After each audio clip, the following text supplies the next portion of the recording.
Of course, Truth with Consequences is brought to you by our Patreon page, patreon.com/RussoCoonTWC, where you could have got this show 6 days early. We just recorded a bunch of bonus shows, recording 2 more this week.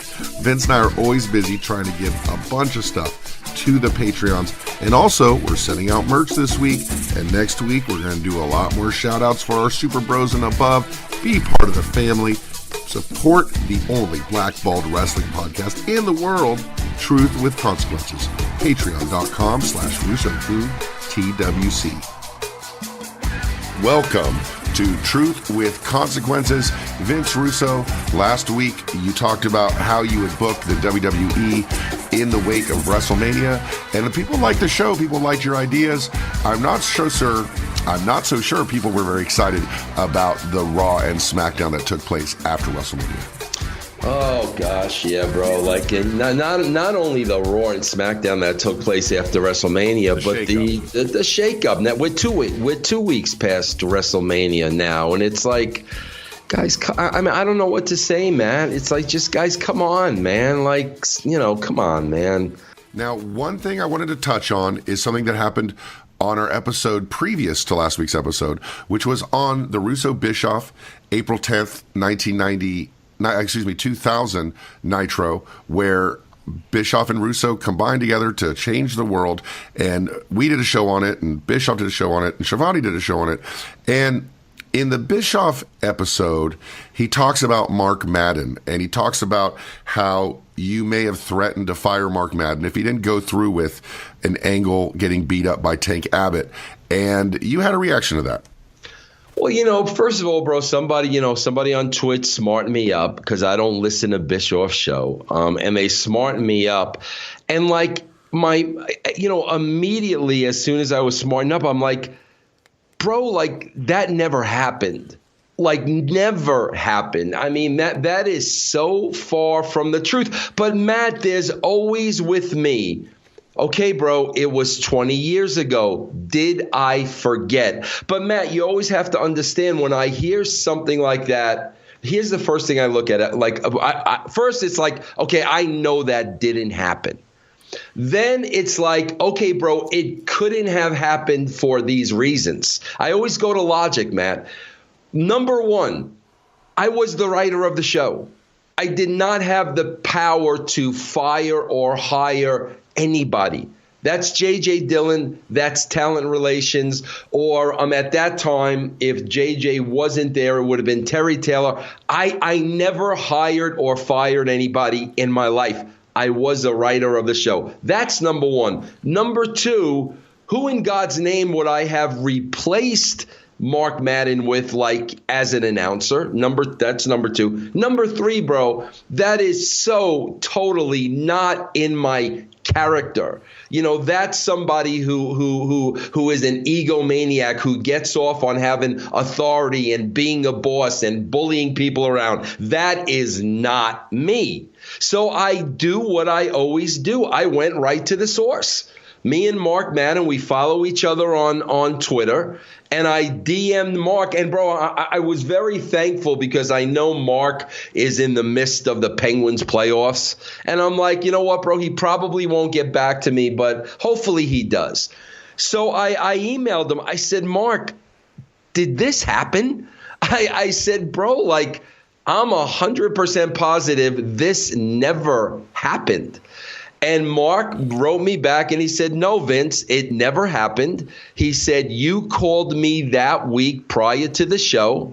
You told me what the idea was. I said, I think that's a great idea. No problem. And he said, Vince, if you would have threatened to fire me, I would have told you to F off. And I said, yeah, no, Mark, I know, like, that's not me. I've never threatened to fire anybody in my life. So I said to him, bro, would you mind tweeting that out? Because I don't like being made to look like a bully or a prick. And that's what this makes me look like. And, Mark wrote back very nice, and he goes, bro, I'll be honest with you. I don't want to get in the middle of you and Bischoff. I got to see Bischoff at StarCast. Eric was good to me. He has a very, very foggy memory. He goes, bro, but, he tells me what everybody tells me, Mark. Just don't let that stuff bother you. You got to let some stuff go. Bro, I get it. It's not that I'm holding on to it. I mean, trust me, bro, I'm not walking around my house thinking about it, but I don't want people thinking, oh, my God, what a prick Vince Russo was, threatening to fire the guy if you didn't do what he told him to do. It's like, God, bro, I don't know what Eric's deal is, bro. I swear to God, I don't know if it was too much alcohol and drugs over the year.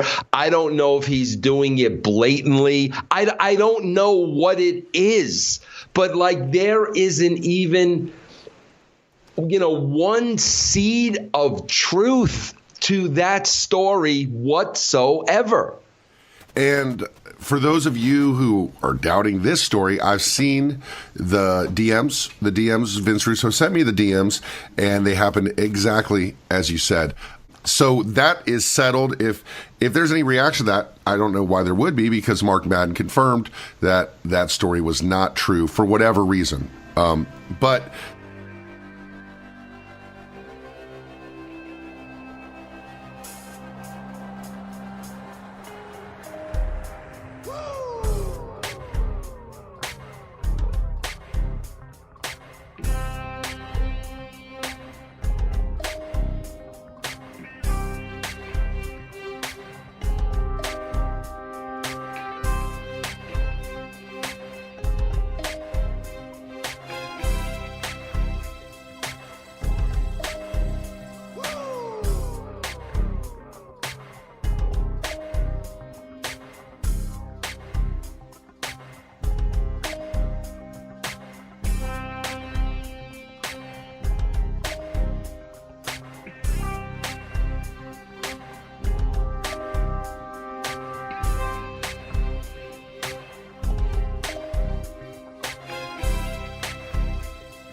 today we are talking about the Montreal Screwjob, and the reason we're talking about it is because Dark Side of the Ring on Viceland is doing a series, and the latest one was on the Montreal Screwjob.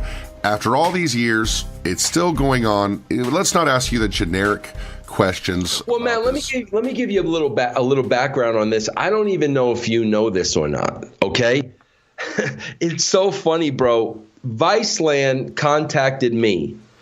because they wanted to do a show on the Brawl for All. Okay, bro. So I said, yeah, okay, no problem. Yeah, bro, I'm not going to lie to you. I said, how much are you paying me? I had no interest in, doing it for free. Bro, I don't like talking about wrestling. It's a job for me. So my first question was, okay, bro, you want to come out of my down to my house? You want to interview me? It's going to take a day. What is my compensation for that? And there was compensation, and it was good compensation. So I said, okay, no problem. Come out to my house. So, bro, they come out to my house. I remember because I just had gotten Penelope. Penelope was like a little tiny puppy running all over the place. I think they even got her on camera during the Brawl for All episode. So, bro, they're interviewing me about the Brawl for All, and they start telling me about the Montreal Screwjob episode, which was already in the can. And I just said to the guy, I said, bro, not for nothing, I don't know how you didn't interview me for that show. I said, that was on my dime. I said, I was the head writer.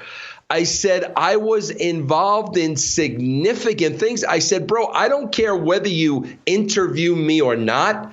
I said, what I care about is that you got the truth and that you got the real story. And, bro, because I told him that, he then asked me questions about the Montreal Screwjob, or, bro, I wouldn't have been on that episode at all.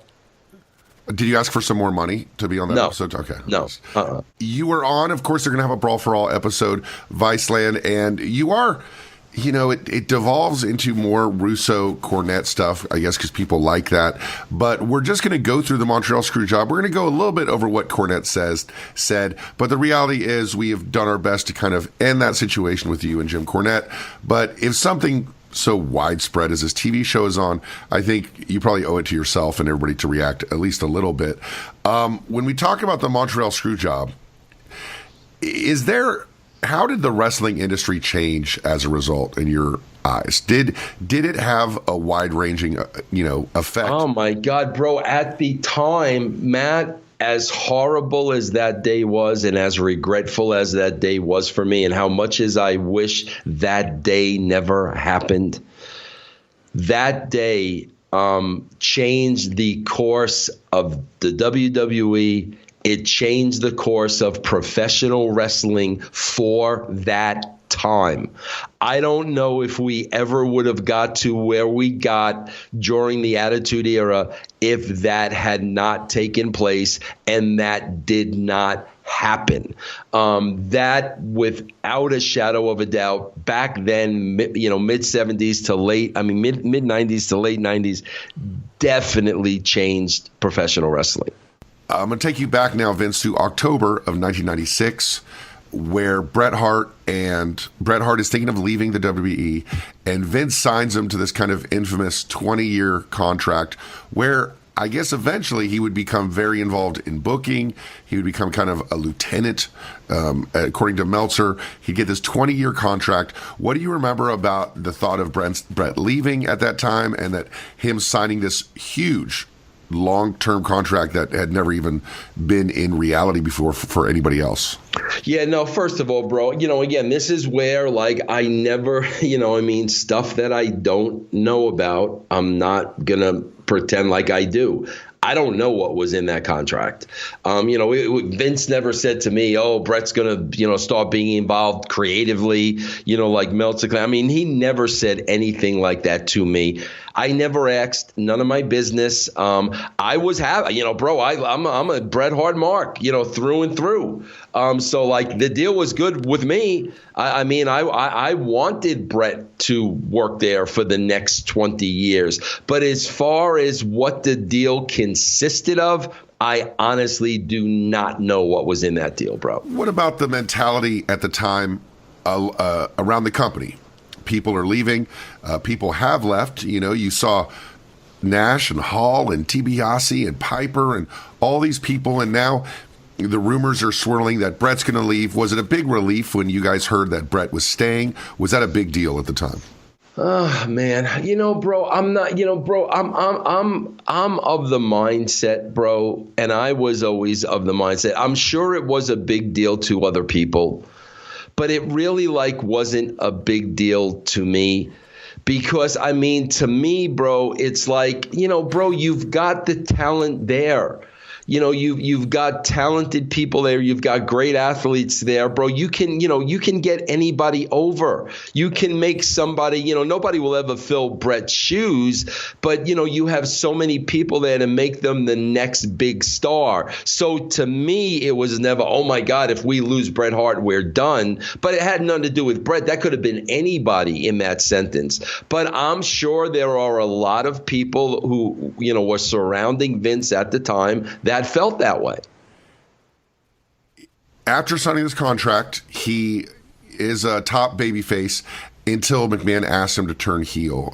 The story goes that in March of 1997, Hart is presented two lists by McMahon. One list of guys who he'd work with as a babyface, which was Vader, Mankind, and Austin. The other list was who he would face as a heel, which was Undertaker, Michaels, and Austin as well. Hart agreed that for drawing money, it'd be better for him to be a heel. Did talent like Bret Hart really have that kind of say into whether he'd be a heel or babyface? Yeah, I mean, bro, that's Vince's respect for guys at that level. I know nothing about that story, bro. This is the first time I'm hearing that story. So, I take everything with a grain of salt. But do I doubt it? Could it have gone down that way? Absolutely. Because when you were talking about the upper tier talent, the talent that Vince knew was making him money, that would be a discussion. I would believe that, yes. It's worth saying that what I'm getting a lot of this information from is the Wrestling Observer, and the information to the Wrestling Observer is probably coming from Bret. It's definitely not coming from McMahon. So the stuff I'm presenting you might as well take from coming from Bret. Was it known at the time that guys like Bret would be feeding Meltzer information? No, not at all. Not at all. As a matter of fact, bro, we just did Castrating the Marks yesterday, on Russo's brand. And, one of the clips was from Meltzer, and Meltzer was upset, more or less. He was not asked to be on this Viceland show. And I'm sitting here and I'm saying, bro, why would you be on the Viceland show? The only information Dave Meltzer would have received would have been secondhand information. He did not work for the company. He was not involved in it. He did not know the facts. I don't understand, bro, why you're upset because you weren't interviewed. Because anything you would have had to say would not have come from your knowledge. It would have come from secondhand information. At the same time that all this is going on, the Bret Hart-Shawn Michaels relationship is devolving. They actually worked before, to make people believe they didn't like each other, but they actually did like each other. And then it really started devolving when I guess they started getting sensitive about what the other was saying on air, from Bret saying that Shawn was in girly magazines to Shawn saying that Bret was having some sunny days, inferring he was cheating with Sunny when really it was probably Shawn. And of course, this all culminates in a fist fight backstage where Bret Hart pulls out the hair of Shawn Michaels. Talk about when you noticed that relationship was devolving.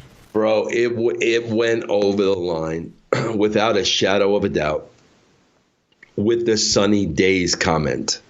Because, bro, you've got to first of all, bro, when Shawn did that, he was 100% effed up.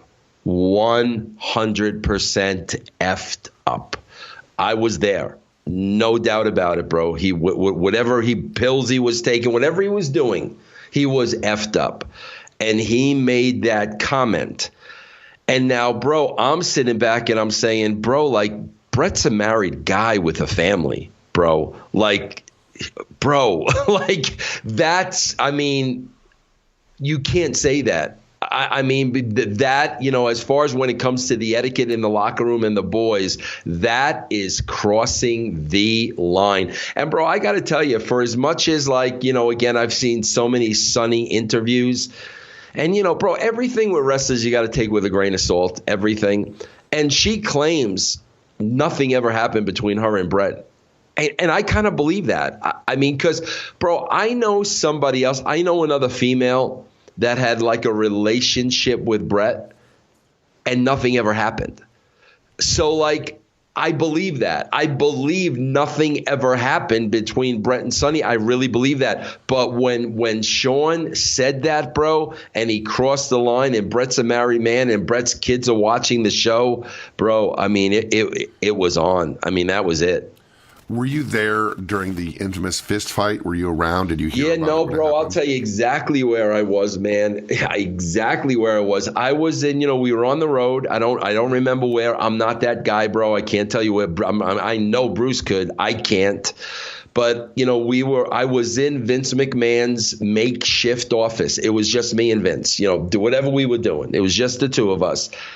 And, bro, like, Pat Patterson came in. And it was nervous laughter.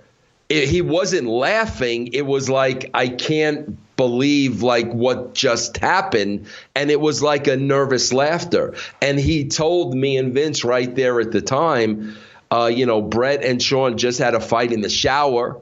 And literally Bret ripped out a patch of, Shawn's hair.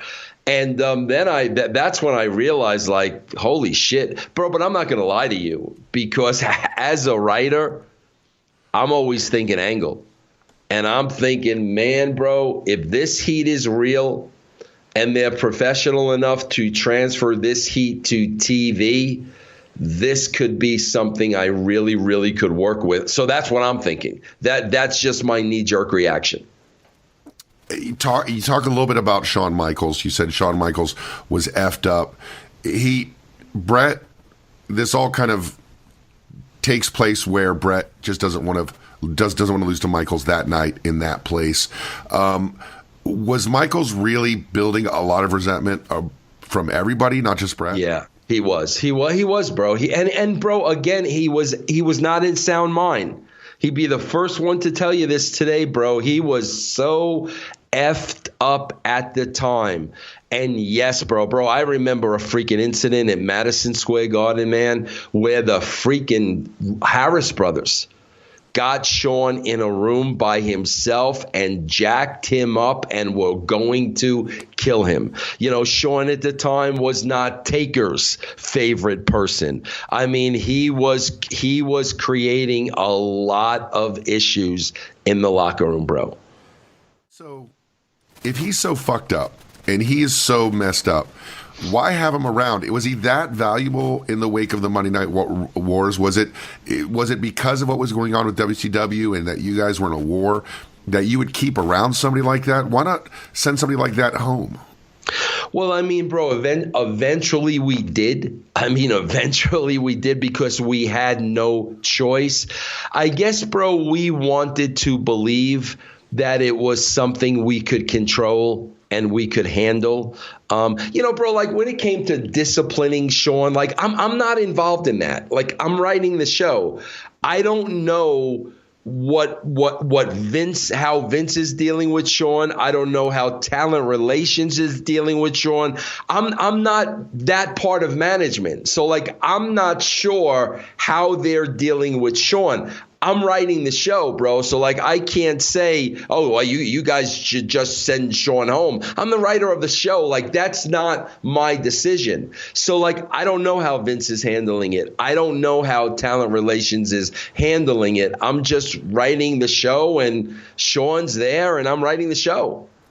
Considering The Undertaker is a guy who is dead, Shawn Michaels is a pinup star who was in Playgirl magazine. Steve Austin has a character that's himself turned up to 10 with a knob broken off of being this rebel and outside the lines type figure.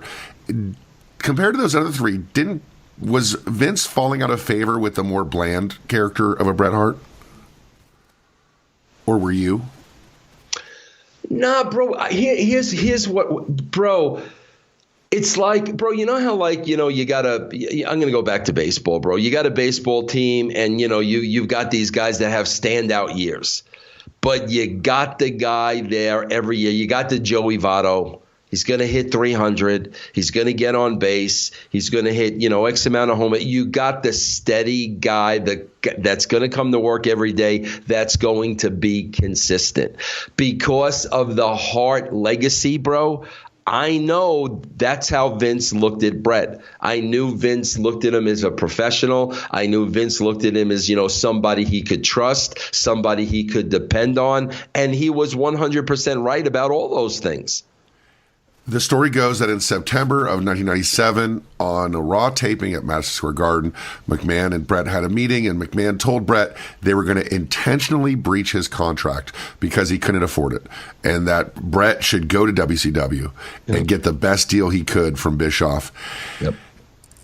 That always sounded fucking weird to me. Like, I never really understood that. And then in doing some research, it seemed like the WWF was actually pulling out financially at the time from what they were doing. Like, it was bad at one time, but now things were starting to get better. The numbers were looking better. He could afford it much more at this point than he could when he signed it. First of all, does that sound strange to you, number one, that Vince would go to somebody and say, I can't afford your contract, I need to breach your contract as a man of his word? This is what I think may have happened, but I don't know. So I don't know. This is what I may have think happened. You said it earlier, everybody's jumping at WCW.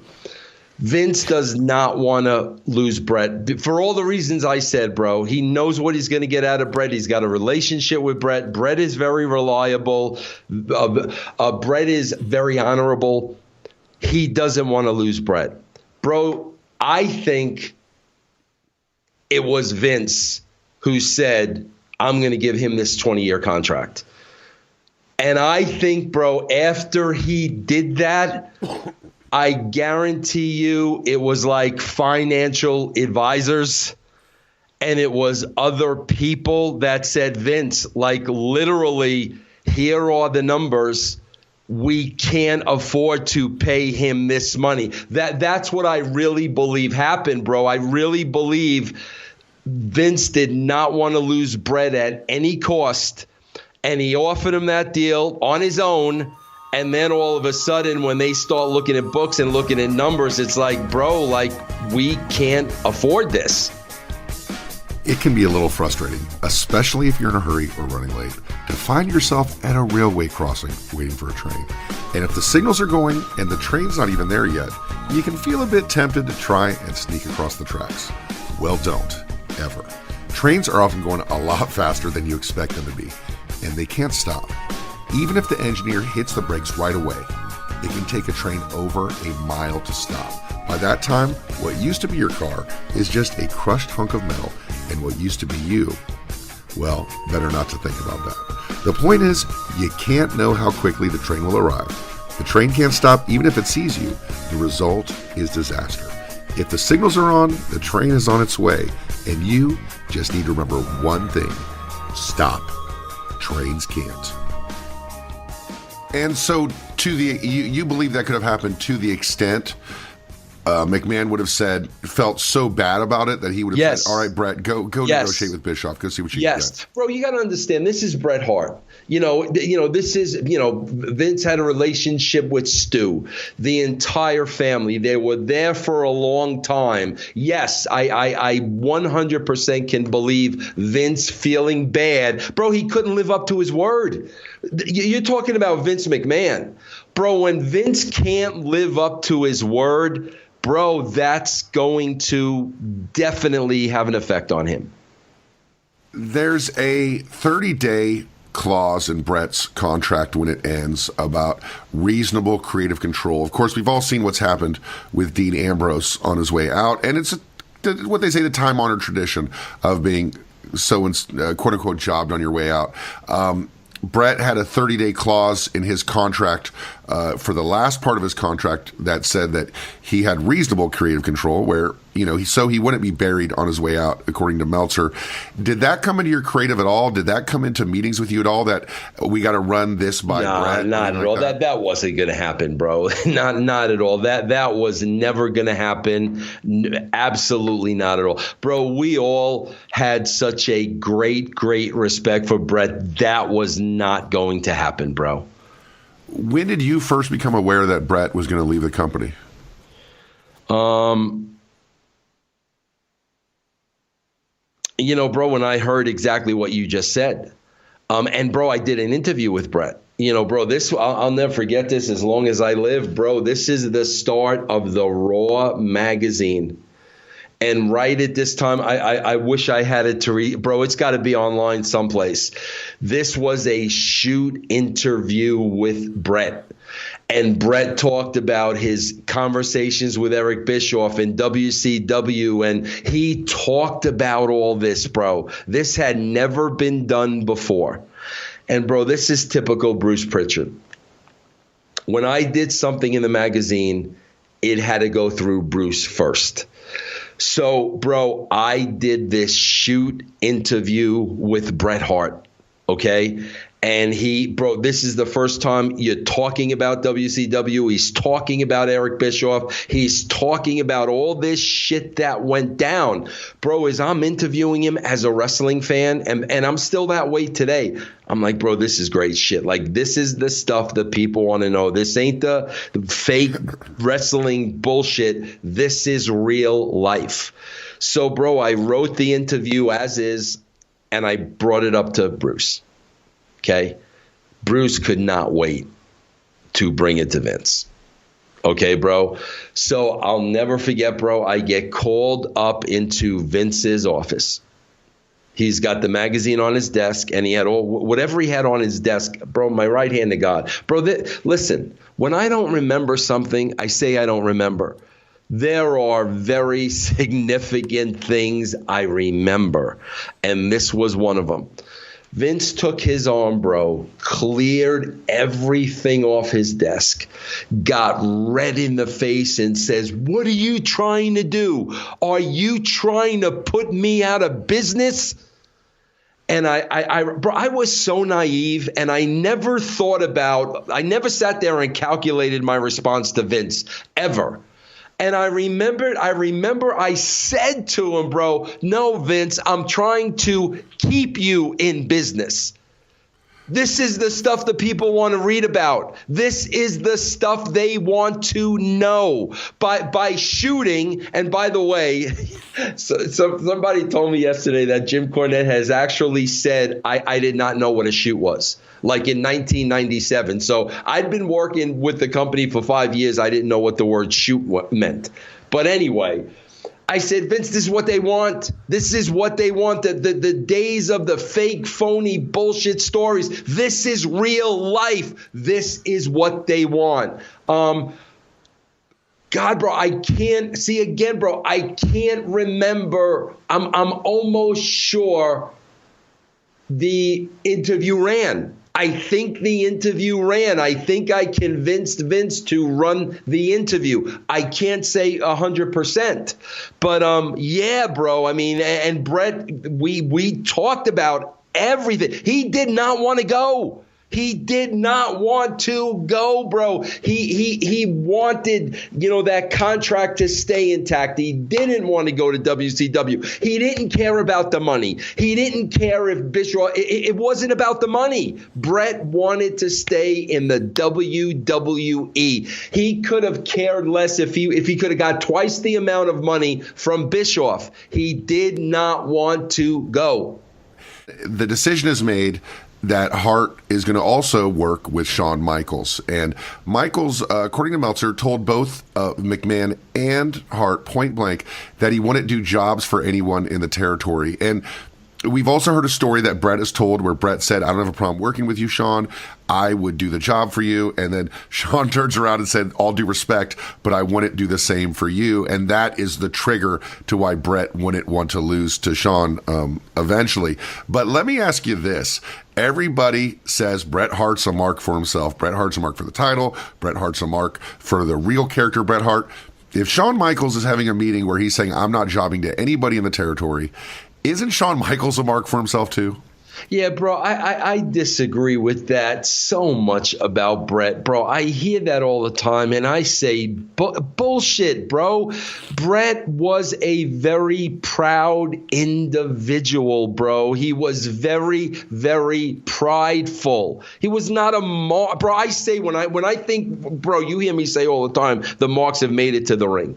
I never, ever, ever looked at Bret Hart in that light. Ever. He was very prideful. He demanded respect, and he wanted to be treated a certain way. But with the dark side of the ring, definitely kind of put forth a couple narratives. One of the narratives is something we hear a lot, and it's said that when Bret has the title, he actually thinks he's the champion. When Bret has the title, he actually thinks he won the title. When Bret is talking about losing the title, he's actually thinking he's losing the title. You don't think Bret takes it to that extent? Bro, from a creative level, and I had to work with Bret on a creative level, that never came into play. Like, if it did, I would tell you that. When I worked with Bret and it was creative and what were we going to do and how were we going to do it and why were we going to do it, bro, that never came into play. Never. I mean, I've had Bill Goldberg tell me I'm not going to lose to Scott Steiner. I mean, that happened. Bro, I never had one single conversation with Bret where I felt that way. It's in October of 1997, October 21st, that, according to Meltzer, that McMahon approached Hart with the idea of losing the title to Michaels in Montreal, and that Bret was reluctant to do that for a couple reasons. One is that Shawn said he wasn't going to do jobs for anybody, including himself, specifically himself. And then second of all, losing there in Canada after being portrayed as a Canadian hero was not something that he was looking to do. He hadn't taken that hard line on it yet. Did you realize, or when did you realize this story that Bret was not looking forward to losing the title in Montreal? I don't think it was that, Matt. Here's what I think. First of all, I don't know for a fact that Shawn Michaels said he would never job for Bret Hart. I've heard it enough to believe it. And okay, Bret it's not out of Shawn's character. Yeah, huh? And Bret swears to it. Okay, well, it's not out of Shawn's character. It's not out of where, Shawn might have been at the time. So I never heard that myself, but I don't doubt it. So now what you got to do is put yourself in Bret's shoes, bro. Hold on. I think the guy's coming down now. This will be it. Hold on. Good, I'm good, because now we're on. Let me know first before you come out. And of course not. Who was it? A guy. I got a hot tub. Right. And the guy put it in for me yesterday, and he just had to check some stuff out on it. Oh, nice. Hot tub's good. Yeah. All right. So I think. Yeah. You want me to pick it up? Yeah. Go ahead. Well, Matt, you got to put yourself in Bret's shoes. Okay. He doesn't like Shawn Michaels to begin with. Him and Shawn at that point pretty much are me and Cornette. Okay, bro.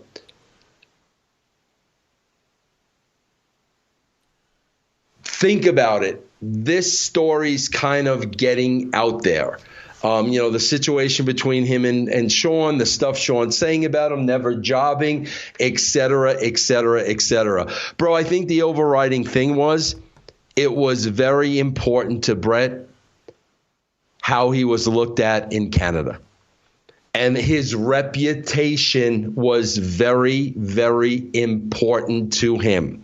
So I think the bottom line with Bret is I've got this guy saying he's not going to job to me. And, if I wind up, doing it to him or whatever, what are people going to think about me? What is that going to do about my reputation? What is that going to do to my legacy?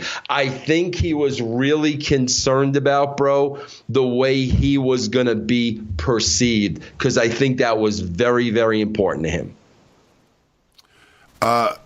What about So you don't think Shawn Michaels took himself that seriously where he didn't really want to, like you said, you probably believe that he said it. Bro, you know what I think it was with Shawn? What was that? Bro, people feared Vince McMahon. I mean, bro, like today, that's 10 times over, okay? Shawn effed with Vince. And Shawn knew he had power. And, bro, I really think there was a part of Shawn that really wanted to see how much he could get away with Vince. He was the only one at that time that challenged Vince. And, bro, he was getting away with it. He was getting away with it because at that time Vince needed him, and Shawn knew that Vince needed him. So I think Shawn kept pushing it and pushing it and pushing it. I think he was getting a kick out of it. I think he was enjoying it. I think he was purposely effing with Vince. And I think he really wanted to see how far he could take it. Do you think that when Vince goes to Bret and he goes, I'm breaching your contract, Bret. I can't afford it, pal. You've known me a long time. I'm being straight up with you. If you need to, go ahead and negotiate with Eric and, go down there. Do you think there was a part of Vince that was hoping that Bret would just be a team player? Oh, no doubt. He did not want to lose Bret. No doubt, bro. No doubt about it. So, absolutely 100%. In his heart, maybe he was trying to play on Bret's emotions and thought that he could get Bret to kind of take less money by saying he had less money and then putting Bischoff I don't think so. I don't think so at all, bro. I think Vince knew Bret's a pro, bro. He's a pro. He's not a mark. He's a pro. And I think when Vince said, bro, I need to renege on the money, I don't think Vince thought for a second that Bret was going to say, yeah, okay, cut that deal by 2. Bret could, because he's not a mark. And it was all business. And that was the number they agreed to. Now, the reason we're talking about the Montreal Screwjob is because of the Viceland series Dark Side of the Ring. Highly recommended.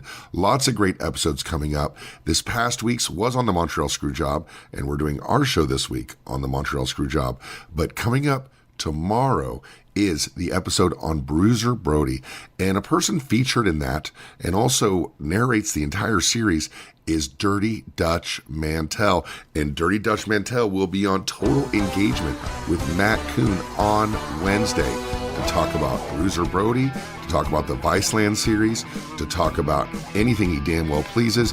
He's my old podcast partner, and he's going to be on Total Engagement with Matt Kuhn Wednesday on all your podcast platforms.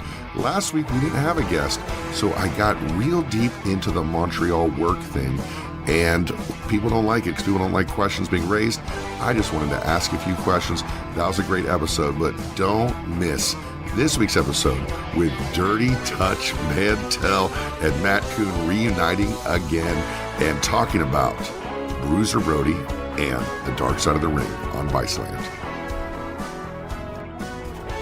So it keeps getting more and more peculiar to me. Hart called Vince at his barber shop and told him what was going on, told him he was going to sign with WCW.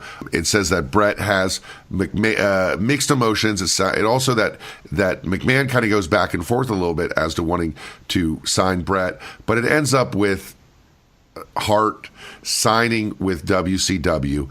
Once Bret signs with WCW... Vince used to pull me out of my freaking office. You talk about something I hated. He used to pull me out of my freaking office, Matt, to get driven with him to New York City from Stanford so I could freaking sit there and he could get his $100 haircuts. And I was like, bro, can you not go to Supercuts? Like, can you just not? Bro, he used to make me drag me to get his haircuts and make me freaking sit there. I used to hate that, bro. So I just brought that up because you make me laugh when you say Vince was getting his haircut, because that was a big deal, bro. Vince going to get his haircut in that coif. What do they call it? A coif, whatever the hell it was. He still got it, whatever it is. Yeah, $100 a pop, bro, not including tip. This happening where Hart is definitely going to sign with WCW. You guys start really having to come up with creative ideas about what to do with the title. And there's one scenario that's given where Bret would lose in Montreal, but get it back the next week in Springfield. There's a few other scenarios being kicked about. How involved are you in this process of when Vince is kind of going crazy with all these different scenarios with Bret? How many of these scenarios are you involved in? Well, that's the thing. I don't know all that shit's going on. I don't know what they're doing. Like I'm I got a show to write. I don't know what conversations Vince is having with Bruce and Bret. I don't know any of that shit. All I know is, by the time I get to our creative meeting, days before Survivor Series, there's a problem. I mean, that's when I know about it. So leading up to it, and whether Bruce's involvement or JR's involvement, or I'm not privy to any of that. All I know is when I walk into Vince's house that day, like Wednesday, the Wednesday before, he breaks the news to me. There is a problem, and this is what's going on. I have a conversation with Bret later on. I want you to be on that phone. We won't get into too much. I did a show on it. I'm not a conspiracy guy. I don't think so. But let me just throw this hypothetical at you. There's been talk, from a lot of people that the whole thing's a work. Nash, Hall, X-Pac, Jerry Lawler, Paul Bearer, many others have said they thought the whole thing was a work. I don't think you could have Pritchard, Cornette, Ross, Bret, Shawn, Triple H, all in on a secret without somebody saying it. But what is the possibility that Bret Zero. Right? That's why conspiracy can't work. Matt, let me put a knife through that. Sure. Okay, bro, without a shadow of a doubt. Bro, I hope you know that at this point, us working together and the way I feel about the brand and the way that I feel about... say it in a fucking second. You would say it, and you would be burning me up, and we would be doing like 10 different Patreon shows on it. Let me put a knife through the heart of it. The Survivor Series happens. We have the fallout of the Survivor Series, okay? I'm at my home in Connecticut. Bro, it's a Friday night. It's about 11 o'clock at night. Okay? Owen Hart calls me crying. I never heard Owen this upset in my life. And Owen says to me, Vince, you have to talk to Bret for me. And I'm like, Owen, what are you talking about? He says, Vince, Bret is telling me that if I stay with the WWE, if I go back with the WWE, he will never talk to me again. He is going to disown me as his brother. Vince, I don't know what to do. You have to talk to Bret for me. And bro, I said, Owen, it is not in my place to talk to Bret. That's not for me to do. I said, you need to call Vince. It's Friday night. And he goes, Vince, I've tried to call Vince. He's not answering this phone. This is the Friday after Montreal. Yes. Please, I'm asking you as a friend, please, bro, can you please call Bret for me? Now, bro, I know this is not in my place. I know, bro, I don't think Vince would be wanting me to do this because that's how touchy the situation was at the time. But my love for Owen overrode all that. And I said, Owen, I'll call him. Okay? Bro, I had to call Bret Sunday, Monday, Tuesday, Wednesday, Thursday, Friday, 5 days after the Montreal Screwjob. And the first thing I said to him was, I said, Bret, I respect you more than anybody. I said, but I'm going to be honest with you. I'm always honest, bro. I understand 100% why Vince did what he did. I said, I know you're not going to see it that way. I know you're never going to understand that. But in my view, as an employee of the company, Vince was trying to protect the entire company. And I said, Bret, it wasn't about you. Vince didn't trust Bischoff. Vince was afraid that Bischoff was going to parade that WWE title on Nitro. It had nothing to do with him not trusting you. And I said, in an effort to prevent that from happening and not let the company be a laughing stock, I really think that, Vince's decision was to protect the company and everybody in it. I said, you'll never understand that. And I get it. I totally get it. And, bro, I'll never forget. Bret said to me, he goes, Vince, you know what I felt like doing the next day? Because the next day would have been Raw. You know what I felt like doing the next day? He goes, I felt like showing up with a gun and taking everybody out. Bro, when he said that to me, now it kicked into me, bro, this is at like a whole other level with him. Like this is a whole other level with him. And then, bro, I remember the next day, Saturday, of course, there was, we were getting together for something in Stamford, Connecticut. And I remember I had to go there and I had to say, Vince, I spoke to Bret last night, and Vince's face just dropped. And he said, you what?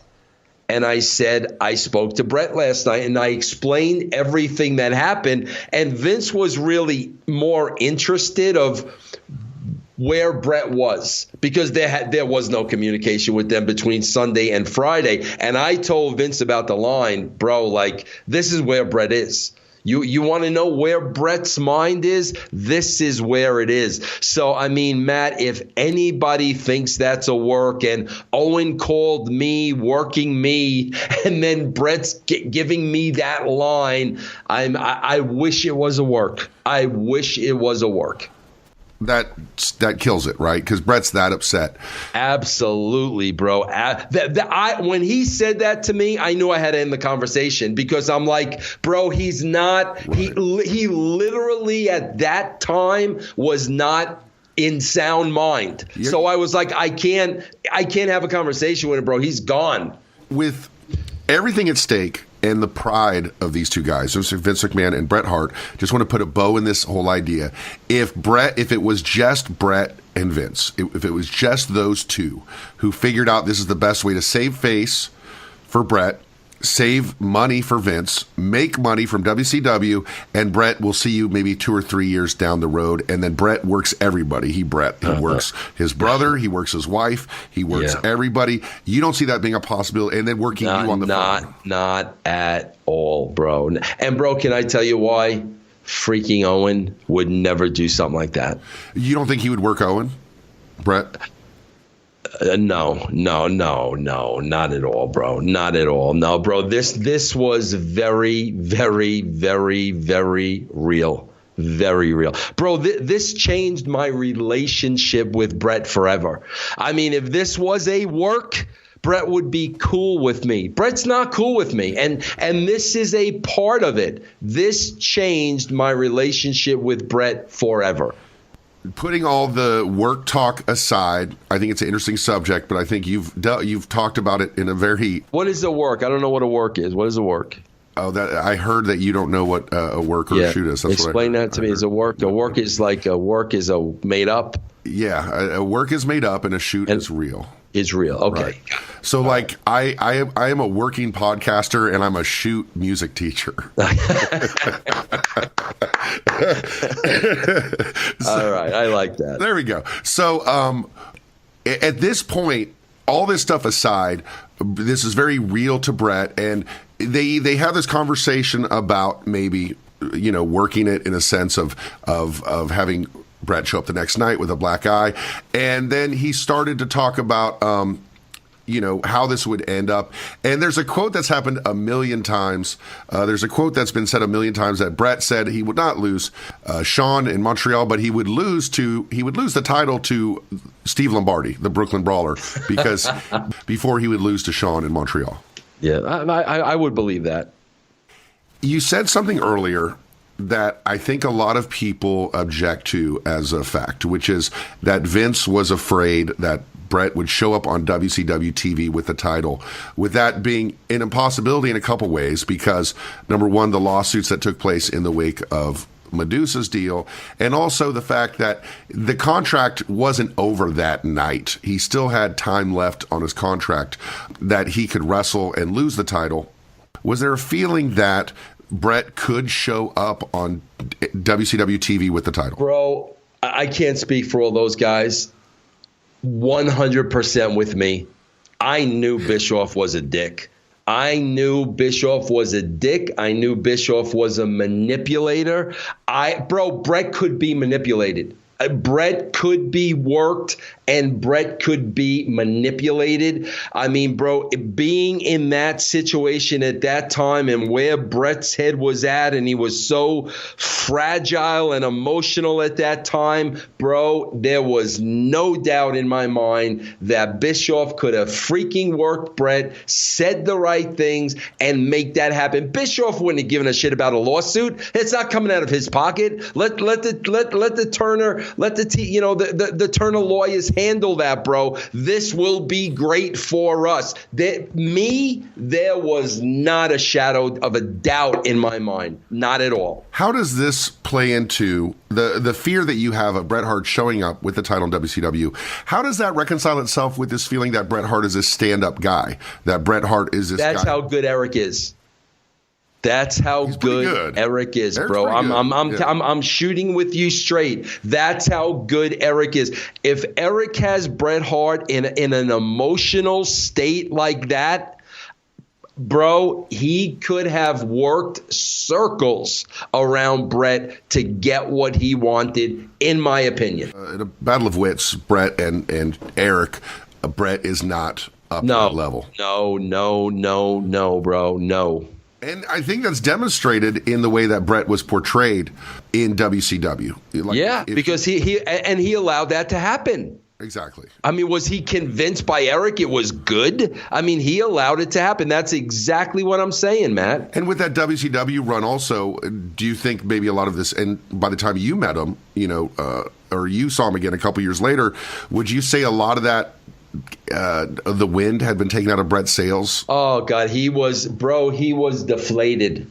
He was deflated that first time I sat with him at WCW. He was a shell of himself. And any confidence he had, bro, had been sucked out of him. And he was in a position where he was accepting his role. That's why I'm telling you, bro, there isn't a doubt in my mind that's what Eric Bischoff would have tried to do.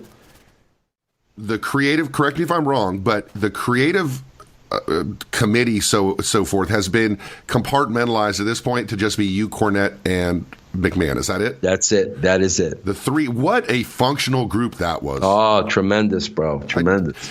Is there a part of you? We talked about this with Bischoff and you, and then now we're talking about with Cornette and you. Is there a part of you that maybe wishes that you guys could have worked together and utilized the strengths that both of you had? No.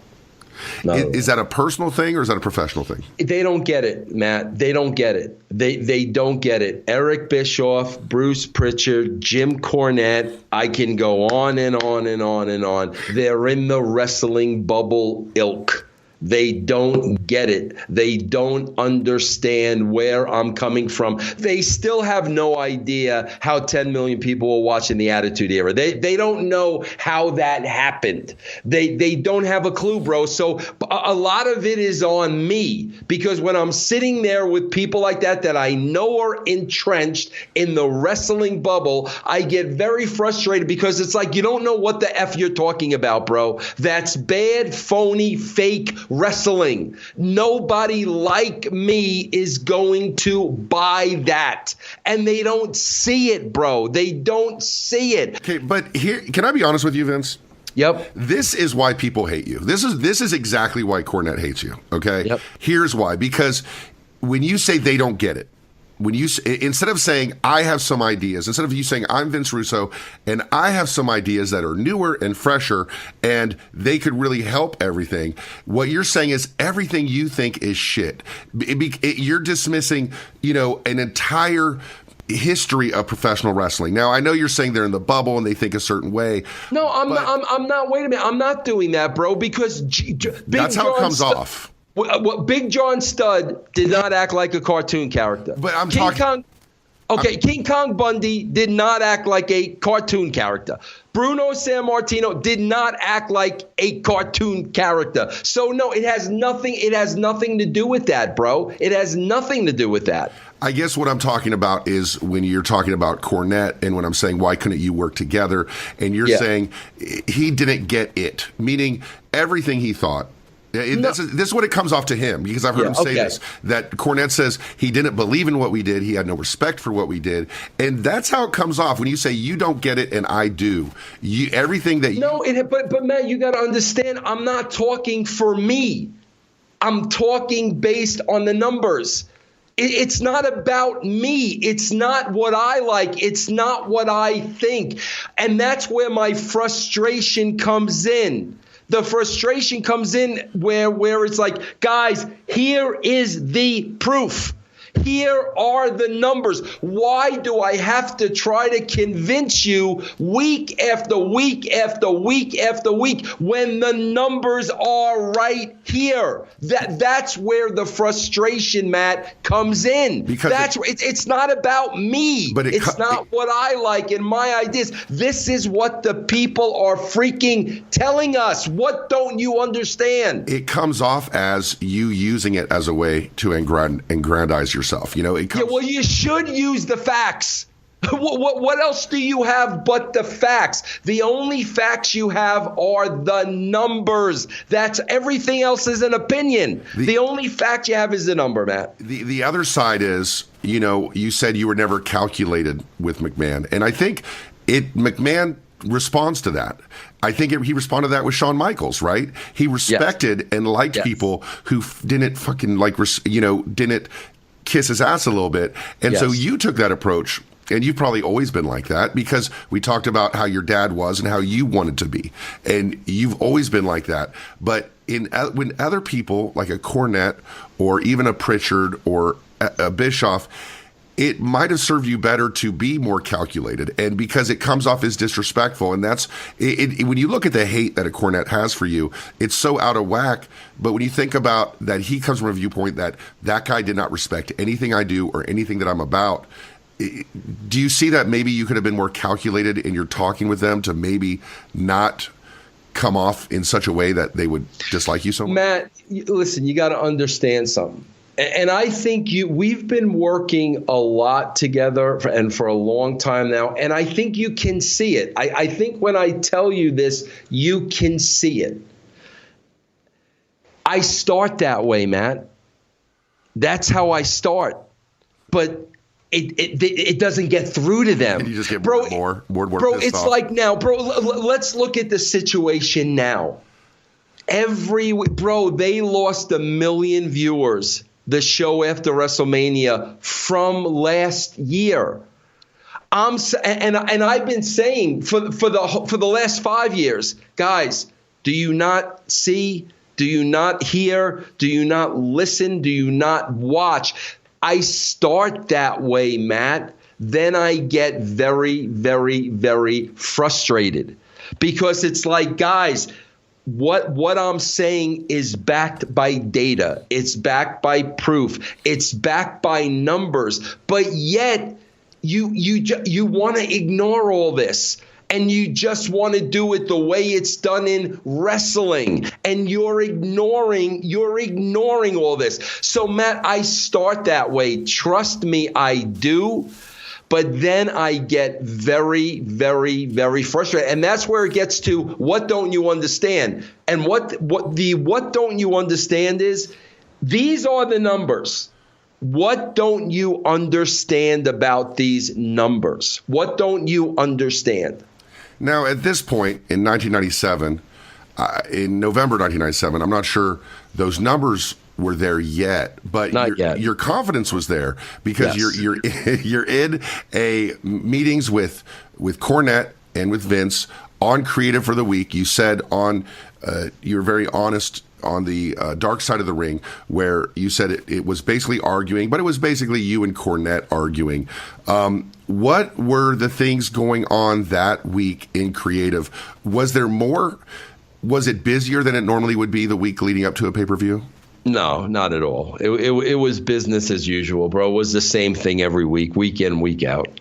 Those creative meetings now involving Bret Hart, how much time was spent brainstorming what the hell to do with this Bret Hart situation now that he was leaving? Well, like I said, bro, when I walked into Vince's house that day and he let me know the severity of the problem, it was the entire day. Bro, it was 9 a.m. till I would guess 7 o'clock. Over and over and over and over and over again. And bro, you never talked about the same topic for 10 hours ever. You didn't have the luxury, right? You would have to no. And that's the thing, Matt, with me, and people don't understand this, but like always in the back of my mind is we got a show to write, we got a show to write, we got a show to write, we got a show to write. Okay, bro, I get this whole Survivor Series thing. There's a show to write the following day. That's what I'm always thinking about. There's a show to write, there's a show. So this is going on, bro, the entire day, and we've not even discussed what's going to happen on Monday. Now, if you've been seeing these Russo Club shirts or any other Truth with Consequences shirts, mugs, merch, you can get it too at shirtsoftruth.com. We have a lot of amazing shirts over there made by What For Apparel. Support the show, and when you go to a wrestling event, let everybody know you're not part of the wrestling bubble. Wear a shirt from shirtsoftruth.com and support Truth with Consequences. Is it fair to say that there's two sets of creative meetings going on in a way? There's one involving you and Cornette and another one involving Shawn Michaels, maybe Triple H, in that the feeling is that Shawn Michaels really has McMahon's ear, that he's convinced him that WCW, what turned around WCW was Hall and Nash, not Hogan and Piper, and that losing Bret isn't really that big a deal, and that Shawn has as much influence as to what's going to happen. You know, see, bro, here's the problem. This is the difference between me and these other guys. Okay, bro? I guarantee you at that time, there are three groups of discussions going on. Okay, bro? Let's hear it. Go ahead. I guarantee you there's Vince, Bruce, and JR. That's happening in the office. Okay? I guarantee you, bro. I guarantee you then there's Vince, Shawn, Triple H, Bret, talent. So you've got Vince and JR and Bruce and talent relations. That conversation is going on. Bro, I don't know what those conversations are. I don't know what they're talking about. Then you got Vince and the talent. I don't know what they're talking about. All I know what it's talking about is when you get to the third circle, which is creative. I could tell you what's going on in those conversations. I don't know what's going on in the other two. But because Vince is having these meetings with all these other groups of people, yes, and there's all these other agendas going on. Did Vince would say one or two things that maybe would let you know, oh, well, this is being never. No, somebody. He would never say JR said or Bruce said. He would never do that. But I knew it was happening. I knew it was going on, bro. What? I knew Vince was looking at all sides of everything, but he never stooged it off ever. 10 hours of talking about the same thing. Yes. You, Cornette, and Vince. Yep. McMahon. What do you think is the most important thing? What is McMahon's priority and what's Cornette's priority in this? What do you guys think individually or as a group is the most paramount thing that you want coming out? What is the most important? The title? I don't know what Cornette's thinking. Yeah, I don't know what Cornette's thinking. I know with me and Vince, and I don't want to say me and Vince, bro, like, oh, me and Vince are equal. Like, no, I don't want to say that. Because of where Vince stood, that's where I stood. And at that time, where Vince stood, in my mind, was I didn't trust Bischoff. I'm not going to allow this to happen. We've got to figure out how to get the belt off of Bret. Those were my vibes. and understanding from Vince. So that's where I fit in. I don't know what Cornette was. I don't know. Now let's talk about the thing that is the most debated thing, which is kind of silly in a way in my mind, about who came up with this finish. There's been talk from Meltzer that there was a big meeting with a lot of the guys you mentioned where Jim Ross comes out shaken that the finish is shared with everybody. There's also talk that from Shawn Michaels said that Triple H came up with the idea. Cornette has said that he mentioned the idea in front of you to Vince McMahon, alongside giving a history lesson about Ed the Strangler Lewis and about how they did a screw job in Montreal 60 years prior. You have said that you suggested the idea to Vince McMahon. Let's hear the Vince Russo side of it. Who came up with this idea as far as Matt, you know? This is where these guys really piss me off. This is the Rock story all over again. Okay, bro? This finish is not brain effing surgery. This finish could have very easily been come up with by 3 different people. To me, this is an obvious finish. That's why when I say to you, I said it off the top of my head. It's off the top of my head, bro, because it's an obvious finish. Bro, Kenny Bolin has told me he gave that finish to Cornette. And then Cornette said something to Vince McMahon. Kenny Bolin has said that. But my point is, bro, I don't doubt for a second Triple H could have come up with it at a later date. I don't doubt for a second JR could have come up with it. I don't doubt that for a second. It's an obvious finish, bro. It's the quickest finish. It's the easiest way out. I will tell you this. I don't care what Cornette says. He did not present that to Vince in front of me. If he presented it to Vince one-on-one, I don't know. I don't know. That day when it was the 3 of us, he did not present that story. So and I'm not saying he didn't. What I am saying is he did not that day. Matt, when I left the booking meeting that day, I was out of the equation. I was out of it. And I think a lot now, bro, can I tell you what I think happened?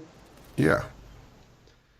I told you, bro, we're sitting there for 10 hours. I was on the phone with Bret and Vince. Vince is pitching every idea by Bret. Bro, freaking Jim Anvil. The Anvil was trying to come up with finishes for Bret. And that's why, bro, I'm at the point of frustration. You got to understand, I got a family at home, man. Like, this is ridiculous. Like, and that's when, like, just out of – I know it, bro. This was exactly what I said. I said, screw it.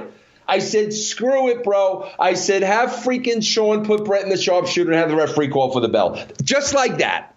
That's how I said it. Just like that. Bro, not even like as a legitimate pitch. I said it like I want to go home. I mean, that's how I said it, Was bro. that idea bandied about before you said that? No, never. It was the last thing said that night. Absolutely. Anybody, not anybody, but a lot of people thought of this, right? Yes. Bruce said he pitched it. Yes. Even Bret Hart himself suspected it could happen. Why else would he talk to Earl? That's what I'm saying, bro. Like, you guys really think that this was an ingenious idea? Like, it was the most obvious idea, bro. Why else would Bret take Earl aside and ask him? As he's heading out to the ring, Vader goes up to Bret and says, watch out, they might screw you. A lot of people came up with this idea. Yes, I don't understand why am I the only one that says that? Like, really, guys, you think this was so ingenious that this couldn't have been pitched by 3 or 4 people? I mean, give me a freaking break. It's just like The Rock. Oh, bro, his name is Rocky, so let's call him The Rock. It's the same thing, bro. I have to be honest, Vince, as a 20-year-old man who knew wrestling, I drove up to Stamford and I went to Vince's office, and I actually pitched this idea. I don't doubt it, bro. It was me. You know, I mean, bro, like if it's like a Val Venus, okay, bro, this guy's going to be a porn star and his name's going to be Val Venus. Okay, bro, that's an idea. These are obvious things, bro. These are just obvious things. That's a great point, that anybody could have thought of this, you know, and that it was probably pitched to him by a variety of people. Mm-hmm. I no doubt. But getting it from his head writer, someone who he respected, someone who he would listen. It seems like your position in a lot of ways was he would hear everybody else, and then he would hear what Vince Russo had to say, because Vince Russo had a total different perspective. See, now here's the thing, Matt. Bro, see, this is where, like, I'm being honest. I was done with it that day. I did not see or speak to Vince McMahon again till Sunday night, and it wasn't about this. And I've heard this story from you where the next time you knew that they did it, you saw it happen, and you said, "Oh my God, they're fucking doing it." But my point is, Matt, this is what I'm getting at with you. When I pitched that to Vince, I don't know if A, he was thinking the same thing. I don't know if B, somebody pitched him the same idea before I did, or I don't know if C, somebody pitched them the same idea after I did. But I guarantee you, bro, whether he was thinking that or he heard it from a few other people, I think after hearing it so many times. Now, bro, here's where I think he heard it from me first. Bro, we had this conversation. It was either Wednesday or Thursday before the Survivor Series. Matt, Vince avoided me like the plague all through Sunday. Didn't talk to me, never spoke to me about this. I didn't ask. I didn't care. You know, I'm looking ahead to Monday, you know, this and that. Like, I don't care. Whatever it is, it is. I didn't know what the finish was going to be. When I look back, bro, now, I really think Vince was trying to protect me. I really do, because, bro, he never shut himself off to me like that, ever. I had dialogue with Vince every single day. Bro, this was like Thursday through Sunday. No conversation, no dialogue, absolutely nothing. And that's why I think my opinion, because I pitched that and that's what they wound up doing, I really think he was trying to protect me and totally tried to keep me out of it. And that goes along with something Bruce Pritchard has said about himself, that he didn't know, and he was pissed off he didn't know. And when he asked Vince why he didn't know, Vince said, "If you knew, then you would know." Is it possible, you know, if you look at everything, he's been given this idea from the old school guys. He's like, man, we screw people over. That works. He's been given that situation by Triple H, but then he hears it from his young, brash writer who's always first to say, these old school guys don't know what the hell they're talking about. They're in the wrestling bubble. They don't get it. But he's hearing it from his brash, young, energetic, outspoken head writer, Vince Russo, as well. And he's probably, well, goddamn, pal, if Vince Russo and Jim Cornette's on the same page, this is what I need to do. I don't think it was that, Matt. I think it was the way I presented it. I really think it was the way I presented it, where it's not like I was, okay, all right, okay, yeah, okay. It wasn't that. It was literally, F it, bro. Have Sean put him in the sharpshooter, have the referee call for the bell. It was that simple. And that's what I think it was, bro. I think it was the delivery where I didn't sit there. I didn't think about it. I didn't contemplate it. I just freaking said it. And I think when I said it, Matt, it was like, yeah, it's that simple. You know what I mean, Matt? I really think the simplicity, because, bro, you got to understand with Bret, bro, they're going through 90 different thousand scenarios. And then, like, in the matter of 10 seconds, I said, F it, it's this simple. I really think it was the simplicity of the idea. During this week, at some point, just you were on the phone without Bret knowing it while Right. Vince is talking to Bret, Yes. and that he's shooting down every idea. Vince has a list of ideas that he's going through, Yes. whether it be lose by DQ, actually lose the title and then win the title back the next week. A lot of different things involving a lot of different wrestlers. How did it come to be you on the phone with Vince that day? He asked me. It was me, him, and Jim at his house. He took me aside in another room away from Jim. And he said, Vince, I'm going to have I'm going to be speaking. He knew the time. They had a set time. I'm going to be speaking. He goes, bro, not bro, but he goes, I want you to be on that phone conversation because I want to have a witness of what is said. Right. That's why if I have a tough conversation I have to have with a parent or a kid working with them, I bring somebody else in because I don't want anybody saying that I said something that I didn't say. But doesn't that tell you a lot? He pulls me away from Cornette. Doesn't that tell you everything you need to know, bro? It might mean what you think it means, but it might mean that Jim Cornette might not be able to control himself in that conversation as well. Well, I think what it means above everything else is he doesn't trust Jim Cornette, and he trusts me. I think that's what it means above all. Trust not to let this conversation get out? Absolutely. Because it's said that Cornette also has a very positive relationship with Dave Meltzer as well. That could be it. I don't know. But I know, I knew when he asked me that, like he absolutely 100% trusted me. It's part of the trust because you didn't have the solidarity. You didn't have the brotherhood with these other guys where these guys would get all together and drink beers together and talk about everything. You weren't part of that circle. So if he put I think it was more political. You know what I mean, bro? Like I think Is that the same thing in a way? Yeah, pretty much, Matt. Yeah, pretty much. I think Vince knew, like, I didn't give a shit about any of that stuff. I wasn't I just wasn't a part of the good old boys club, bro. He knew that. And that's why he trusted me. And bro, I got to tell you something, man. Matt, conversation never got heated. Nobody ever raised their voice. Nobody ever got mad. It was literally a discussion. But at the same time, you listening and Vince going through all these machinations and Bret Hart only suggesting one thing, which is I'm not losing in Montreal to Shawn.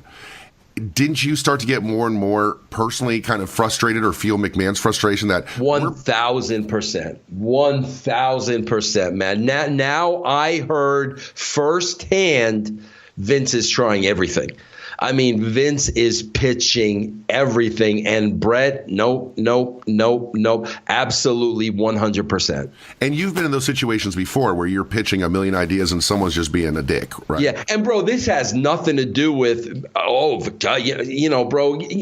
I hate to use Bruce as an example, but this has nothing to do with, it's Vince McMahon. I love Vince McMahon. I cherish Vince McMahon. I live up Vince McMahon's ass. So I'm going to 1,000% be in Vince McMahon's camp. It wasn't that at all, bro. It was like, okay, bro, I don't know how this conversation is going to go down. I don't know what they're going to talk about. I love Bret. I respect the shit out of Bret. I'm not on Vince's side, but when this conversation was over, I could say to anybody, bro, Vince tried everything. Vince tried everything. Is it fair to say that the Bret that you knew had lost his fucking mind? Like, he was a different guy? Because everything you say about him is positive. He's got a great character. He loves the business. He wants to do what's right. But now you're dealing with a totally different dude, right? Man, it was the hatred of Shawn, man. Matt, Matt, you know how like I mentioned when we started this about, Shawn's Sunny Days interview? Yeah. Bro, who knew how Bret was paying the price at home? You understand what I'm saying? If his wife, I know his wife saw that. His wife was around all the time. His kids were around all the time. So, bro, who knows now at this point, is that driving a rift in his marriage? Is he now arguing with his wife? Does he now not, are his kids now looking at him like, Daddy, did you really cheat on mommy? Who knows, like, what the frig is going on in Bret's life right now that is making him have this much animosity towards Shawn. It wasn't a Mark thing, bro. It wasn't. The overtone was the absolute hatred of Shawn Michaels. So the story you're telling is involving a few different things. One is Vince not being able to afford Bret any longer, having to let go of someone he didn't really want to let go of, not trusting Eric Bischoff because that guy was capable of anything and he can get over on Bret. And then at the same time, Bret normally willing to do business, but in this one case, in this one town with this one dude, it wasn't happening. Is that basically that's it in a nutshell? 1,000% all of that. When you get done with this phone call with Bret Hart and Vince McMahon, you knew he tried everything. Where's Vince at? Is this before or after you had presented the idea? This is before. No, this is before. This is before. So bro. this predicates it. This is like, okay, we got to figure some shit out now because bro, we're getting into nighttime now. And like I said, that's the thing with me, bro. It's always to myself, the show's got to be written. The show's got to be written. We got a show to do. The show's got to be written. The show's got to be written. What are we going to do? And that's where it came. F it. Do this. Let's move on. Seriously, that's where it came from. So the assertion from Bruce Pritchard as well as Pat Patterson is that he did not know. The assertion from JR is that he did not know. But if you were guessing, your best guess, knowing the structure of the company and also the logistics of what had to happen the next night, you think Ross and Patterson both had to know? No. And I would never, ever in a million years call Jim Ross or Pat Patterson a liar.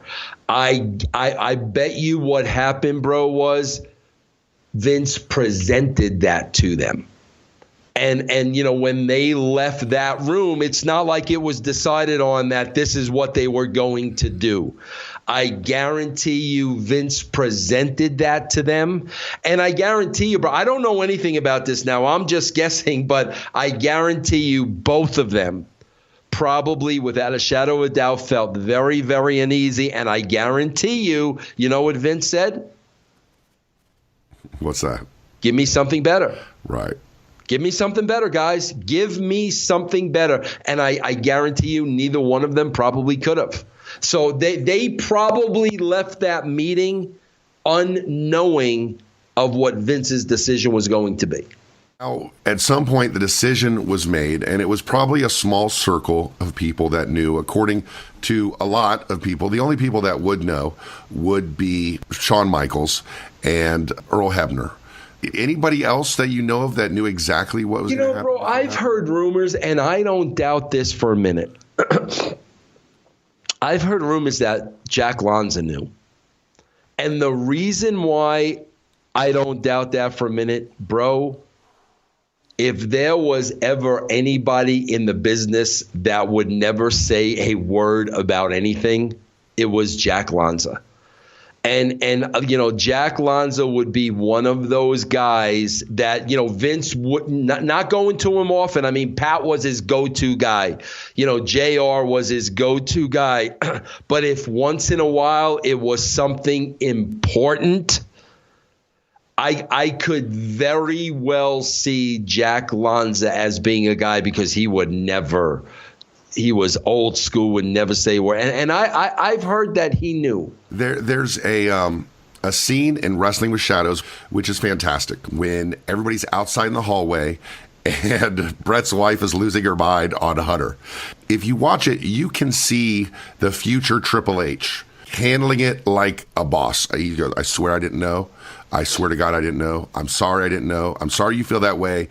I have nothing else to say to you. He keeps responding to her in this professional manner. Triple H knew, you think? He had to have. Sean, I don't think it was told to Triple H directly from Vince. Bro, Shawn Michaels had to tell Triple H. I don't know for a fact.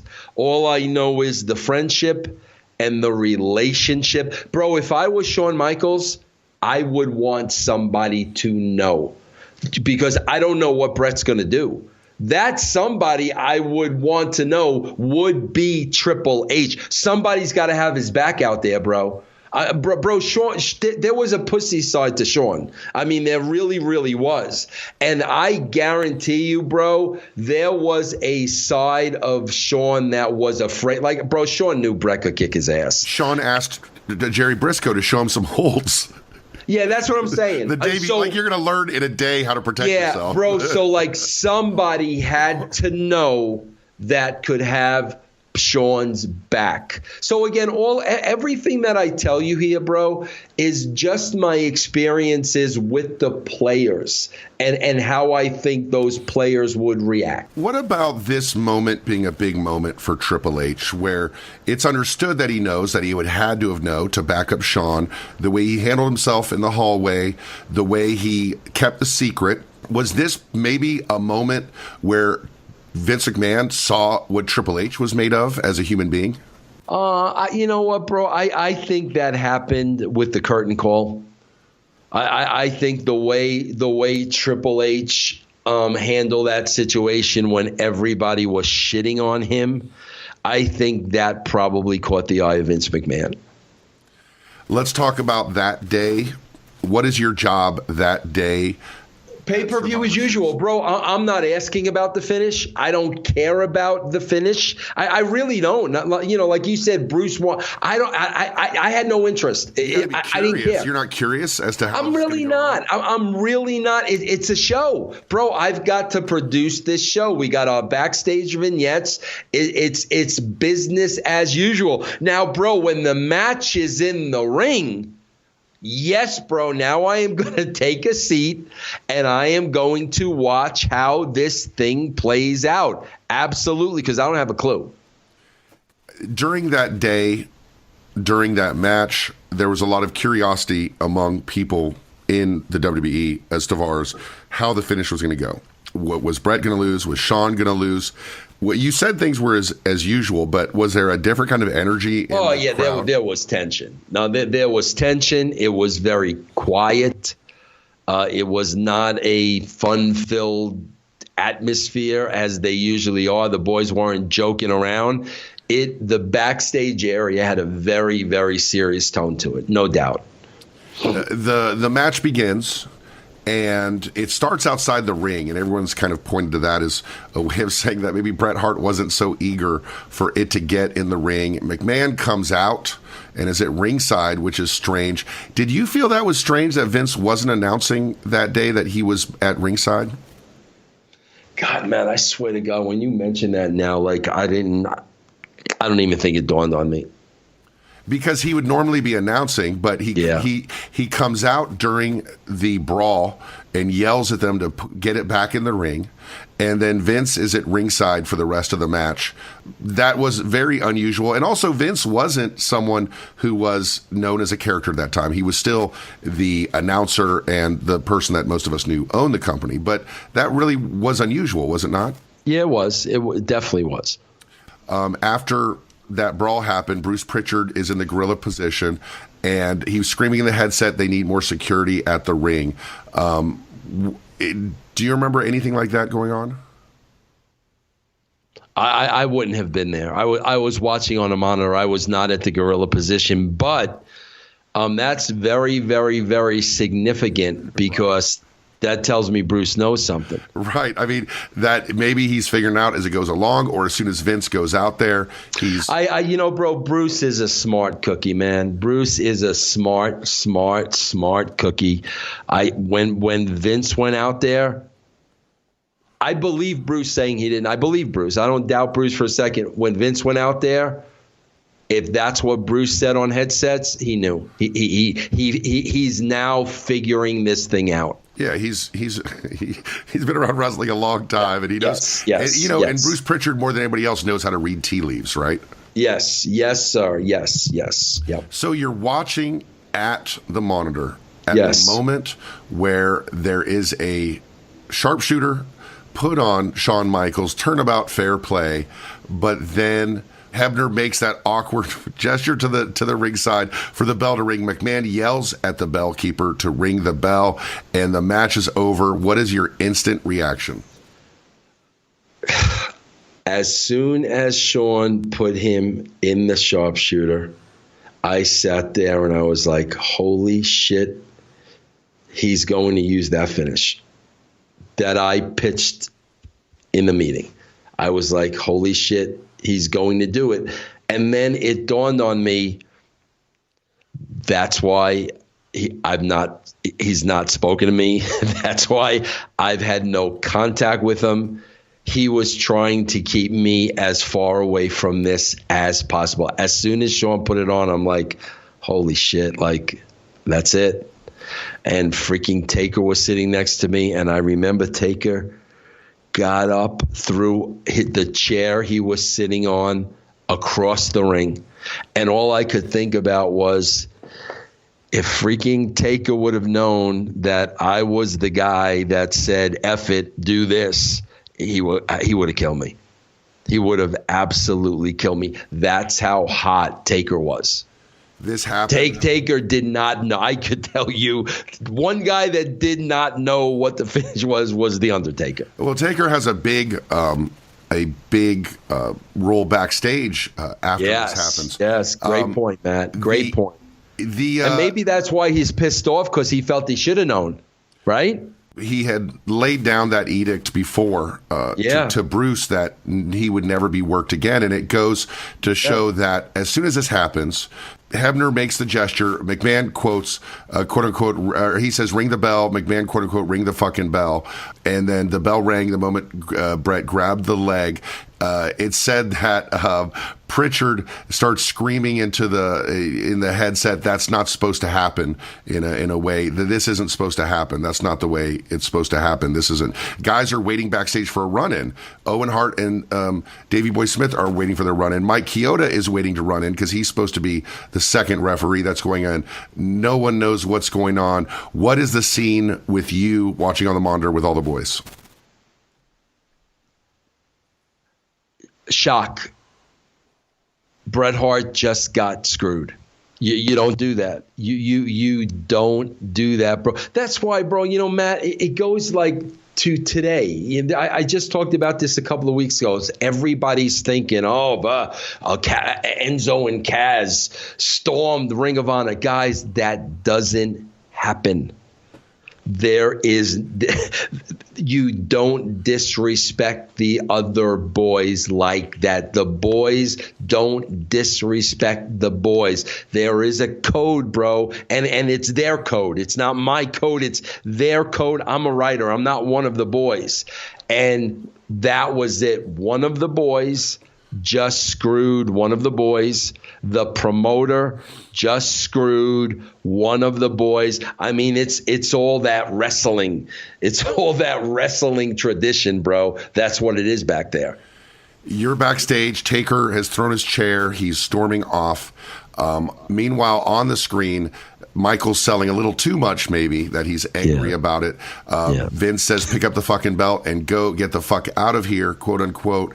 And then Michaels is escorted back by Jerry Briscoe, who told him to hold the belt up high. And then he walks to the back. The show cuts off the air. Right then, the show's over. McMahon goes to his private office that he makes in any building he's in. He goes with Patterson and a few others, probably Briscoe, probably Shane, and locks the door behind him. At this moment, what are you doing when all this is going on after it? Bro, you can't say anything. Like, I'm not saying anything. This is what I remember, bro. Again, Matt, like I said, I have a tendency to remember the important things because I'll never forget this, because this broke my heart. I'm standing back there, bro. I'm not saying anything. I'm not talking to anybody. It's a very volatile situation. You don't know what's going to happen. And I'll never forget this, bro. One of the guys I loved and respected the most, Mick Foley. He came up to me at that point and he said to me, Vince, you should be ashamed of yourself. And Matt, that killed me. That killed me. And what I said to him was, Mick, you don't understand. And what the Mick you don't understand was Vince, in Vince's mind, he did this for the good of the company and everybody in it.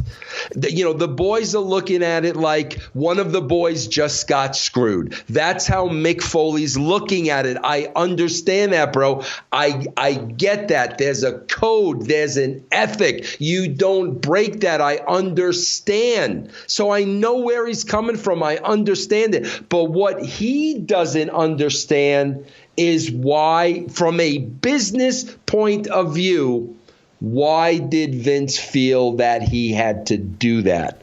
But, bro, those words, they couldn't have come from anybody else and devastated me more. I mean, coming from Mick, he tore my heart out. What, Mick was standing with you as this was going on, or did Mick seek you out? Or no, he seeked me out. You're the first company guy he saw, and he came. I don't know about that, but he walked up to me. Now, are you aware at the time that McMahon has locked himself in his office? No. And so, what is your job then? Do you just leave? Is that? Well, I mean, bro, I don't want to run out of there. I mean, I never did before. Bro, usually with me after every show, bro, no matter what level I'm working on, I go to every one of the boys and I thank them. I thank them for the night. I thank them for the match. I thank them for the effort. I thank them for employing me. I mean, that's what I usually do at the end of every show. So, that's what I would have done here, but you couldn't do that here. I mean, this is like nobody knows what to do, Matt. Nobody knows what to do. Meanwhile, the story goes, Undertaker, pounding on Vince's door, insists that Vince needs to go and talk to Bret. This is according to many sources, Vince goes to the locker room. Bret says, if you're here when I get out, I'm going to hit you. And Bret takes a shower, comes out naked, sees Vince, puts on his pants, walks over to Vince McMahon and punches him in the face. And then apparently there's a scuffle, there's a break apart. McMahon may have twisted his ankle, and then he's escorted out. What did you hear about, dude, when there's a fight, you hear about it. What did you hear? This is Matt, the biggest backstage moment in history. Well, what did you hear? There's a few little bits and pieces here. First of all, I never heard of Taker banging on Vince's door and telling Vince he needed to go talk. I've never heard that before. This is the very first time I'm hearing that. Okay. Does that sound like that's something that could have happened? Or does that sound uncharacteristic? No. It sounds like listen, bro, when you look at what led up to that, right, it tells you everything you need to know about Vince McMahon. Look, bro, I'm going to tell you, I disagree with a lot of things with about Vince McMahon. And everybody knows the one thing I disagree with is company first, family second. That's why I left the company. He doesn't give a shit about you. Period. End of story. He'll make you think he does. He doesn't. He doesn't give a shit about you. And I don't like that. I don't like that. And that's why I ultimately left, because you don't give a shit, bro. All he gives a shit about is his company. Telling you to get a nanny, right? Yes. But this tells you everything you need to know about Vince. And this is, bro, the part about locking himself in his office, bro, bullshit. And I'll tell you why. I'll tell you why it's bullshit, Matt. Vince McMahon walked out there because he was saying, I am 100% responsible for what is about to happen. He's owning it to the Bret and the Wolf. I am owning it. I am here. Matt, Vince McMahon could have been in his car to the next town. Okay, bro, when the match was in the ring, he could have been gone. Dixie Carter may have done that. I don't know. He's going out there.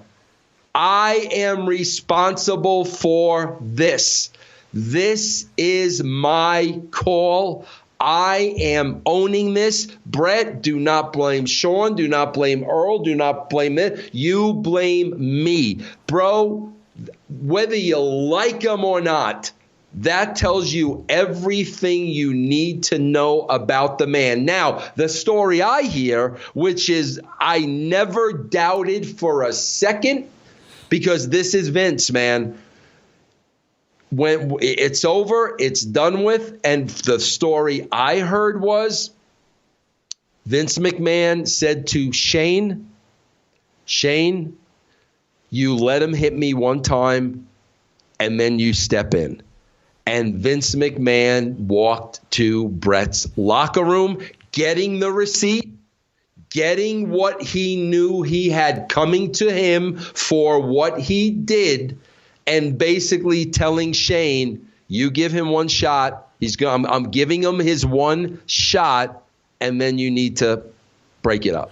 Why would Vince feel he owed that receipt if he felt justified in what he did? No, bro. Because of the wrestling part of it. Vince just screwed one of the boys. You don't do that. You don't do. Vince knew he had one coming, bro. He broke the code. He broke the ethic. He knew he had one coming, and he walked right into that locker room and he got it.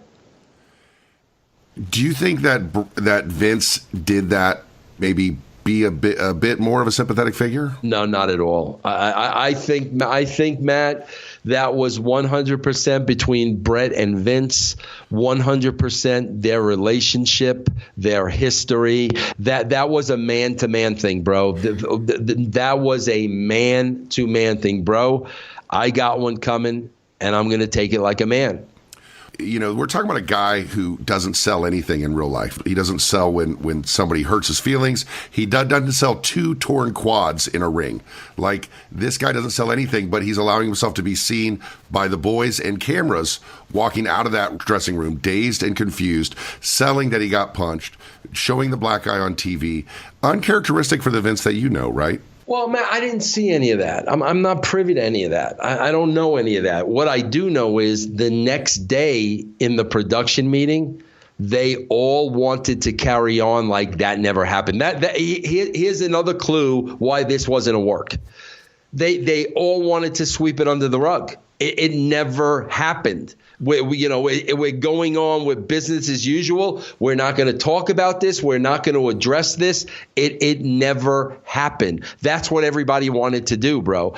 So that right there, as far as the work, no, bro. They wanted to sweep this under the carpet. It never happened. We're not going to talk about this. We're not going to sell it. We need to move on. And Vince had an open mind when you said we need to capitalize on this? It was the same thing that I said about F it. Because I'm listening to him. See, Matt, and this is where I'm being respectful. And I'm listening to every one of them say the same thing. And then finally, I'm like, are you kidding me? Vince McMahon is walking around with a black eye, suffered from the right hand of Bret Hart. And we're not going to talk about this. This may be the biggest story in the history of wrestling ever. And I was the one that said, we're not going to capitalize on this. And, bro, I'm looking over at Vince, and I know when Vince is hearing me. He's got a look on his face. He's not selling it, but he's digesting the words. And I was like, guys, you got to be freaking kidding me. We're never, ever, ever going to have an opportunity like this again. And that turned into the Vince McMahon didn't screw Bret Hart. Bret Hart screwed Bret Hart segment that he did for the show. Poking holes into the worked thing where Vince ends up being the greatest heel of all time. It's said, and I think you might have told me this as well, and it's said by Meltzer that Vince expected to come off like the babyface in the situation. And when he didn't, you guys adapted and changed it to him being a heel in the situation. Bro, Vince wasn't thinking any of that, bro. He wasn't thinking any of that at all. Bro, this was down I was going to say down to Vince's core, down to Vince's heart, and sometimes you think he doesn't have a heart. Sure. This affected him. You know, what he did to Bret really, really affected him at his core, without a shadow of a doubt. You know, bro, there were moments like that. I mean, you know, the death of Owen, you know, affected you. You know, you saw. I remember the one time, bro, I went down and you know, Vince told me once that he loved me. And like, even though I didn't believe him and he was, I thought he was full of shit. It's you got to that core moment for a second. Vince screwing Bret really, really affected Vince. He did not think in his mind, oh, I'll be the heel and I'll say, bro, no, none of that took place. They were ready to sweep it under the rug. And then I was like, guys, we need to take advantage of this. There's a now this is where, again, like, you know, Vince is the liar and Vince makes things up. Bro, do you know how much I would love to claim Vince didn't screw Vince, Bret screwed Vince? Bro, all I knew is I stand on my soapbox. We get back to Stanford, and all I know is Vince is going down to the studio to shoot something. That's all I know, bro. None of that came from me. None of those words came from me. None of that dialogue came from me. Now, this is Vince delivering this, having a couple of days to think about it. Now, the smoke is cleared. Bret's gone. That was 100% Vince at that moment. And again, like I said, okay, bro, now he's processed everything. You know, Bret's gone now. The smoke is cleared. It's over. Now, you know, again, in line with Vince Russo, for the good of the TV, for the good of our product, how do I use this? And that was all Vince. That was 100% him. Let me get your feedback on this, because you've said you don't know who knew, and you are saying that certainly you didn't know. It says that Patterson, Sean, and Pat Pritchard denied all knowledge to the boys. Of course, we know Sean knows it now.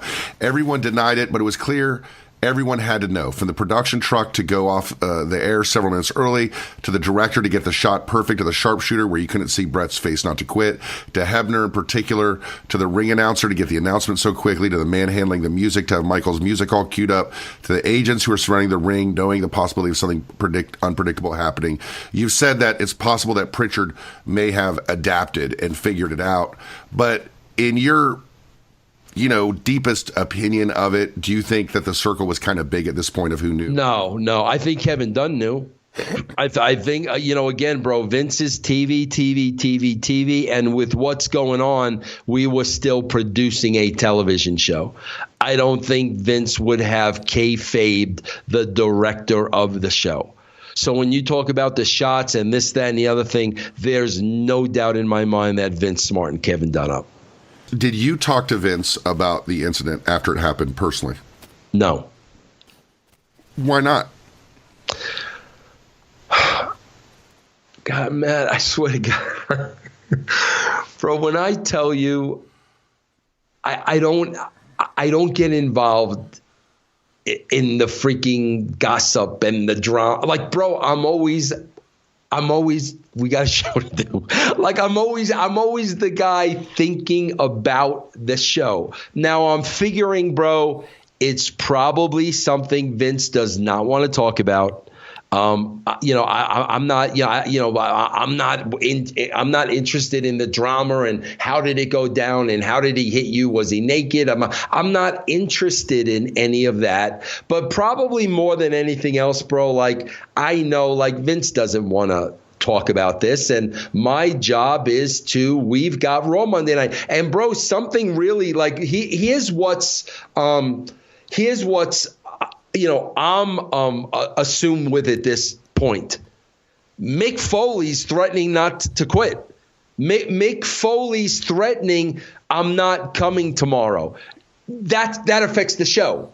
That affects what I'm doing. That affects what we wrote. So what I'm concerned with is the fallout of how this could, as a shoot, how this could affect TV tomorrow. That's really what I'm worried about, because that's my job, bro.